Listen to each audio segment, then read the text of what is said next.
Welcome back, WNST, Towson, Baltimore, and Baltimore Positive.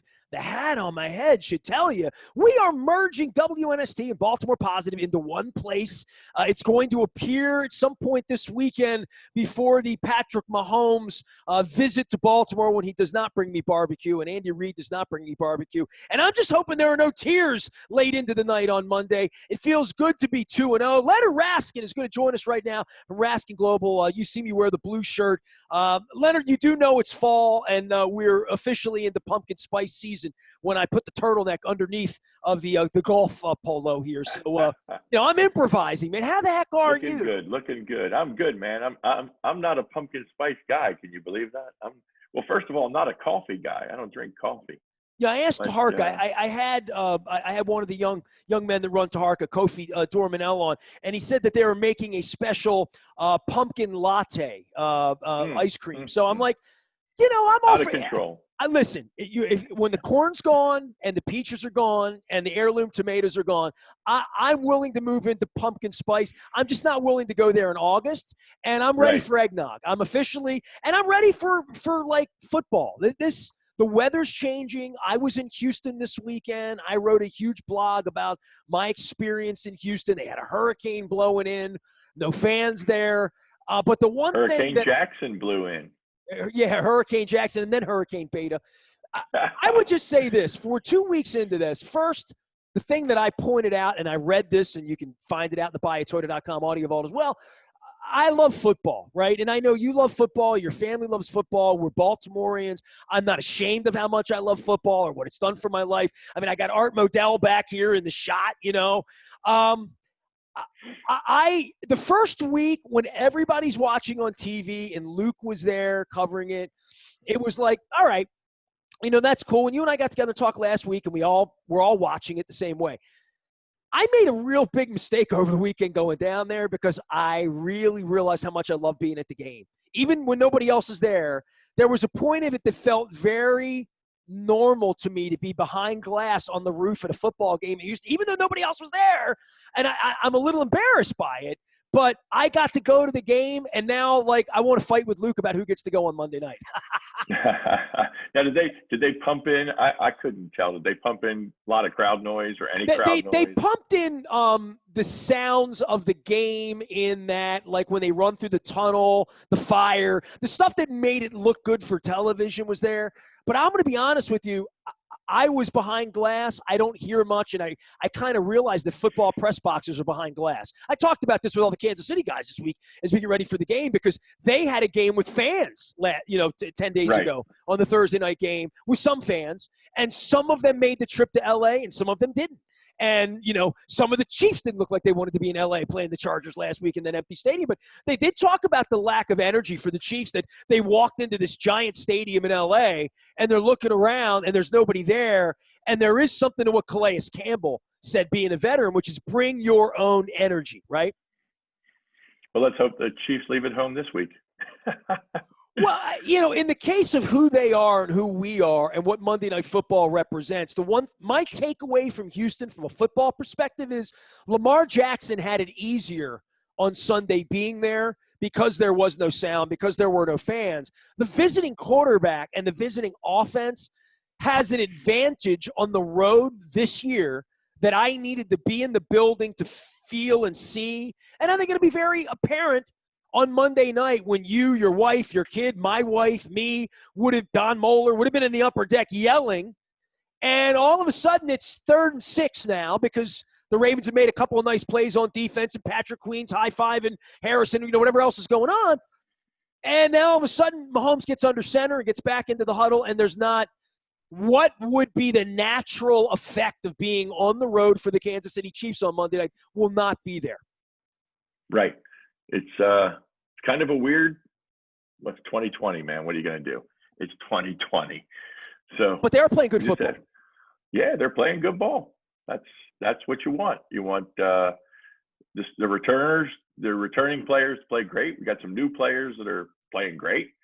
And Queen. You figured everybody's Certainly. jersey number yet? I mean, when 48 comes flying out, I'm like, right. Who the hell's 48? Put a 52 on him. You know what I mean? Yeah. Not too much pressure on the young guy. Talk about pressure on Lamar. And, for all of this, and you and I have talked for months about what COVID has done to your business, what it's done to the economy, what it's done to, our lives and wearing masks and airports and, the hotels now are like hospitals. Like there's Purell in every elevator. The smell of Purell is kind of in the air in places.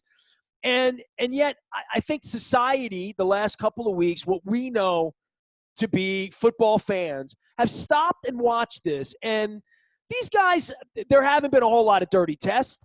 The league's done a good job. The players have done a good job. They did a good job keeping it, the stadium clean over the weekend and who's there and who's not there and why I can't go on Monday night and all that, why you can't go on Monday night. They're doing a good job. I mean, this is the one sort of semi-normal thing we got going on right now is there will be a football game on Monday night, and we're going to sit around and watch it, and the level of play has been outstanding. Looks like it's pretty good.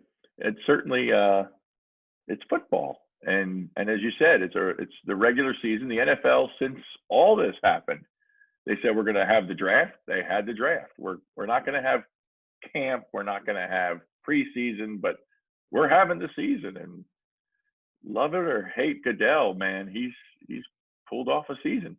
Well, so far. I mean, and we're going back into a season where all the scientists have told us it's going to get worse before it gets better as we go into winter, as a natural flu season would be. But I guess for football and now baseball going into the playoffs, I know what a sports fan you are. The hockey ratings are in the toilet. Obviously, the Lakers being involved in the NBA and where we were. I mean, playing NBA games up against Cam Newton and Russell Wilson. Right? It's like dogs and cats. It's really a weird calendar thing because I have not given the NBA a thought on Sunday until I put on SportsCenter when I got back to the room, right? And I'm like, oh, wow, they played like a big NBA game tonight. That's not something I'm used to worrying about on a Sunday night when the Patriots are playing Seattle. Yeah, it's clear that ESPN's the broadcast network of the NBA. Half of SportsCenter is about 2 NBA games. And 5 minutes about everything else. So that's business, right? That's right. where they are. I mean, you got to give them their due. Well, the other part of it is if they're not selling it now, I don't know what the plan's going to be. I've been asking this about hockey and basketball the whole time, right? Like, all right, you guys are all going to go into a bubble and you're going to do this. You're going to play the end of last season. So when does next season begin, and how's that going to work? And college football is going to be asking that question, right? I mean, they talk about playing in the spring now. They're the Big Ten. Some of these Big Ten teams are going to play in a couple of weeks. But what's going to happen to the natural life cycle for all of this? And what happens for the stumbles in baseball and hockey and basketball, where people aren't watching either, that it doesn't feel normal to us. It doesn't look normal to us. I haven't watched a hockey game in 3 weeks. I mean, and probably longer than that for you, right? Because when the Caps go out, you go out, right? No. I'm a fan. I'm stayed in? Hockey fan. I'm a hockey fan. Now, I got to tell you, I don't have a dog in the hunt. I don't really care who wins the cup, but I do love the playoffs, the cup. Tampa, Dallas, 2 amazing Canadian rivals in Edmonton playing for the Stanley Cup. It's utterly ridiculous. And no one watching. Right. Well, Barry Melrose is watching. But it is funny seeing 2 teams from USA deep south. I mean, how much more south do you get than Tampa and Dallas in the bubble in Edmonton fighting it out for the cup? And it's been good. By the way, Tampa's real, Leonard. I don't know if you spent any time in Tampa recently to feel like the Bolt thing down there. I mean, I went to the playoff games, a couple years ago. When I was down there for a Buccaneers game, years ago, and when my wife threw out the first pitch in St. Pete, that was in 2015. That was right after their run. And everything was Bolt, Bolt, Bolt. I went back 3 years later with my wife. Her mother lives down in Sarasota. It's a big deal down there that they're in the – I mean, I would think they're doing gangbusters, bonkers stuff in Tampa. You and I wouldn't know that, right? But I think Tampa would be really into that because that community really loves that hockey team in a big way, in a I real way. agree. I agree. They are. They're showing scenes of people sitting in chairs outside the stadium in Tampa watching the game on the big screen. And I'm sure the sports bars down there are doing a bang up Bolts business, and as well they should. You know, they've had a great run. They're a fast, strong team. Dallas is extraordinary. They're playing great hockey. It's a great series, 2-1, and game 4 Wednesday game. Then they And had by a the couple way, days they've off, I done a think, for the great job with weekend. the bubble. If you're a hockey fan, did you catch the ESPN piece on Life in the Bubble, Insider Tales? Please go I did read it. not. I caught it. It was out on like Tuesday, and I haven't read a whole lot of sports stuff the last couple months, to be honest with you. You know, it's just more on the football, more on the Ravens, and where I am. But and I saw the Orioles got eliminated on the 14th anniversary of Free the Birds. So I'll throw that in. But this piece was about sex, food, how it was positioned, where the families Sure. are, all of that. And the guys in the NHL said, they made us think if we were coming to Toronto or Edmonton, it was going to be like summer camp. He said that they sent us pictures of fly fishing in Yeah, Edmonton. sure. And he's like, They were. and mountains. He's like, the closest mountains are 3 hours away, and I haven't met anybody in the bubble that went fly fishing. He said, so they made the brochures look very enticing to come back, and that they would have food trucks and all this stuff. He said, we haven't done anything but room Room service. service. We've had he said a couple of the Capitals were on Instagram putting pictures up early and made it look like it was a big bar scene or whatever. And they were all like, it is. And as it's gotten smaller and more serious, the tournament has taken on like, I want to win a Stanley Cup. I'm here. I left my family. If I'm here for 8 weeks, I'm in. And that's hockey, right? That's why we love hockey. Absolutely. It's the toughest cup to win, toughest trophy to win. It's an amazing tournament. You got to win 16 games. And this year, you had to win more. Some of these teams, 19 games, and these guys are toughing it out. As you said, it's not just the usual Stanley Cup run. It's a Stanley Cup run without your family. It's a Stanley Cup run. You're not at your home. I mean, let's face it. Could you imagine? Here we are.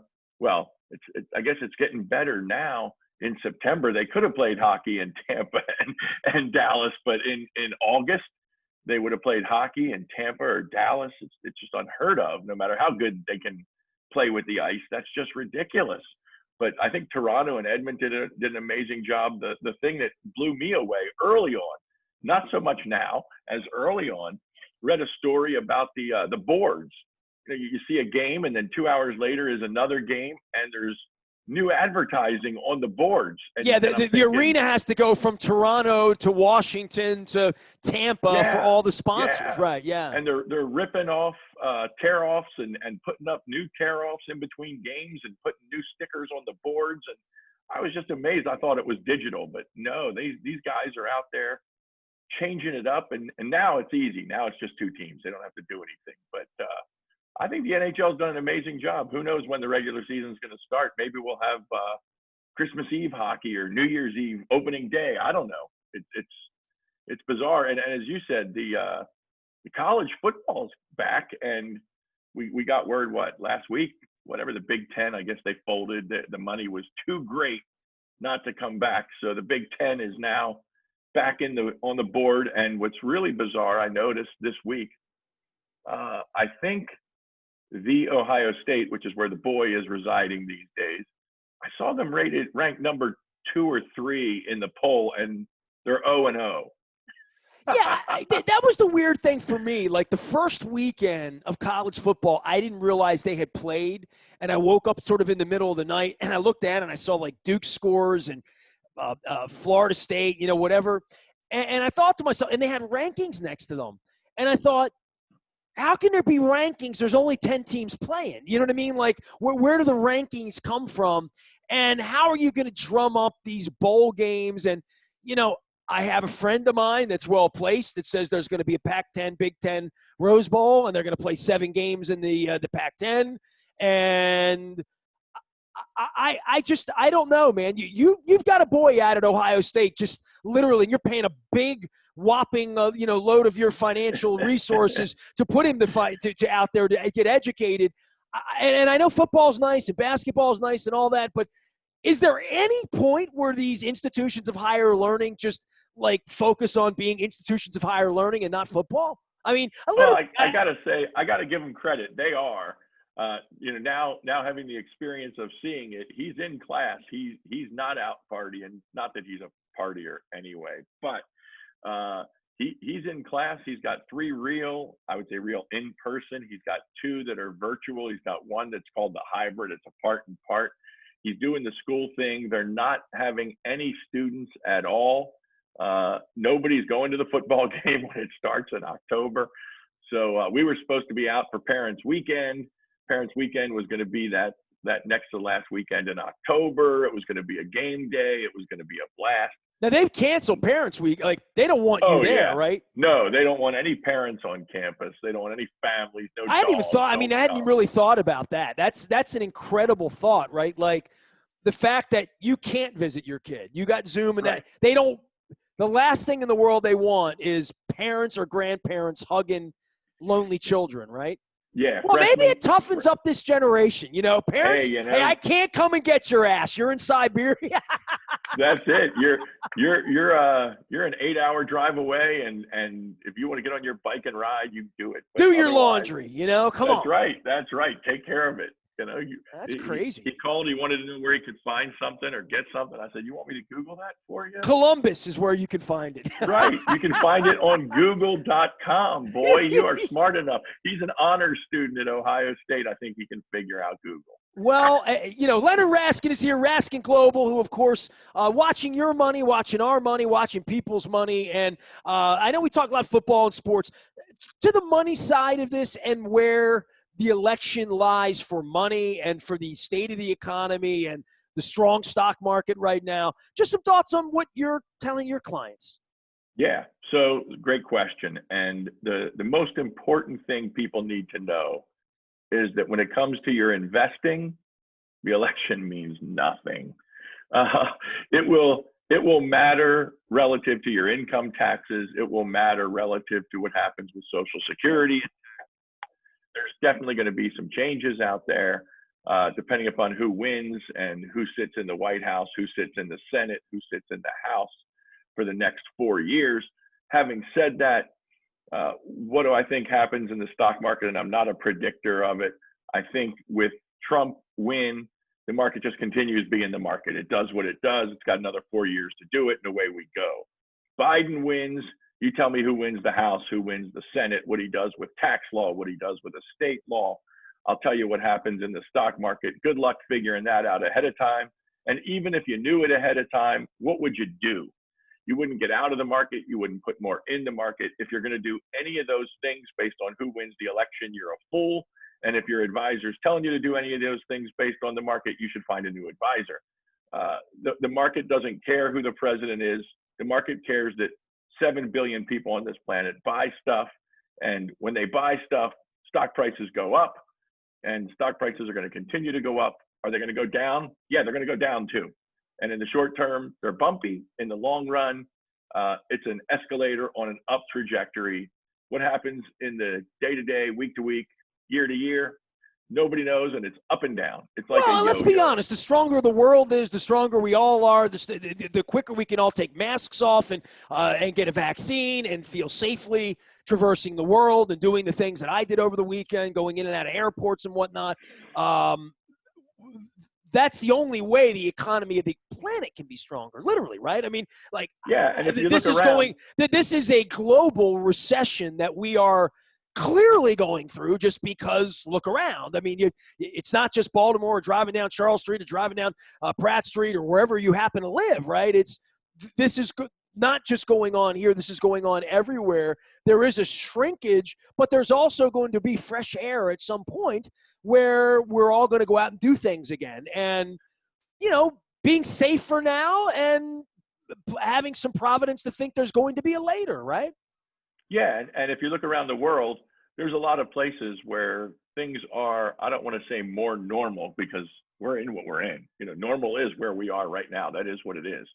But there are places where all the kids are back at school. There's places where they're living all in masks, or they're living all not in masks, and they're living. Life is getting back to, for some people, what it was. For other people, it is what it is now, and they've made accommodations. I'll tell you, I don't know who is the purveyor of the plexiglass divider, but boy, that company has got to be just crushing it, right? I mean, every restaurant you go into, every place you go, there's plexiglass up everywhere on everything. And I mean, we've gone out to a restaurant, and now here in Maryland, Hogan says 75% capacity. Well, when I've gone, when it's been 25 or 50% capacity, the tables are pretty far apart. We were in Ohio, and they're not at that limit. They're all in, and they've got dividers up between the tables, but every table's got somebody at it, and they're back to doing business. And I think that's going to happen faster and faster, and people are going to get out. And look, some people are going to be afraid of this and not go out for a long time still. I've heard some people say they're not going back to a restaurant until they get a shot in the arm, or a shot wherever they put that shot, and tell you you're vaccinated. Okay, they have the right to do that. There's other people that are out there doing and being, and I guess the virus will fall where it may. I've spent a lot of time, 4 or 5 days on the road going out to Houston, and I was heartened by how many people early on. I had a couple of bad experiences in supermarkets and whatnot, not just with people without masks, or like how they're purporting themselves, or even on the streets of Baltimore, walking just through the harbor, right? Or walking through East Baltimore, just seeing who has a mask, who's being safe, who's wearing it the right way, who's being polite, who's just, just being polite. And I found my trip to be pretty good. Maybe not just Texas or the airport or where I bought a coffee, or, the people that were next to me on the planes, or the people who were flying. Everybody was pretty cool, where I was, and everybody was wearing a mask, and everyone it felt like they were trying to keep themselves safe, and they cared about my safety, and I cared. That was a good thing. I mean, after all this that we get on social, that I see on Twitter and all this other stuff, when I got out in the real world wearing a mask, everyone was pretty respectful for the most part. Yeah, I don't think Twitter or social media is the real world. I think it's an illusion of it's the tough guys talking tough, and the crazies on all sides going crazy. Anonymously in many cases. Yeah, yes. Exactly. And the real world is, you can say anything on Twitter, but when that guy knocks on your door and says, "What did you say?" You're not as big and tough, I guess. Oh, man, you come on. You could see my mail. You can only imagine, Leonard. Hey, man, I appreciate all that you do. Give everybody a little word on how to find you and talking about managing money, and I'm sure you'll be happy to talk hockey and football with them as well. Absolutely. You can find us at info@Raskin Global if you want to drop us a line and get on our calendar. We'd love to see you. We've got webinars, nothing coming up right now. I'll let you know the next couple webinars coming up, but we do them all the time. Investing in the now, as you said, presidential election in the now. Facebook.com/Raskin Global, LinkedIn.com/Raskin Global. You'll find us there. There's our website. So you can find us at RaskinGlobal.com. Lots of great information, some calculating tools there for you to play around with, and an opportunity always on the page to put in your information. And I like the words of wisdom here. An investment in knowledge pays the best interest. Benjamin Franklin. So, there you go. Put the smart quotes up there. Well, you can find Leonard, the number's right on the website too, 443-212-1122. If you get to me, I can get you to Leonard Raskin as well. And I've got the shirt. I've been wearing the shirt here. All the Kansas City people like it because it, reminds them of their baseball team. So I've had this on all week. Leonard, I appreciate you. You remind me of my football team in the purple, so I appreciate that. Monday night, let's go get them, right? 3-0?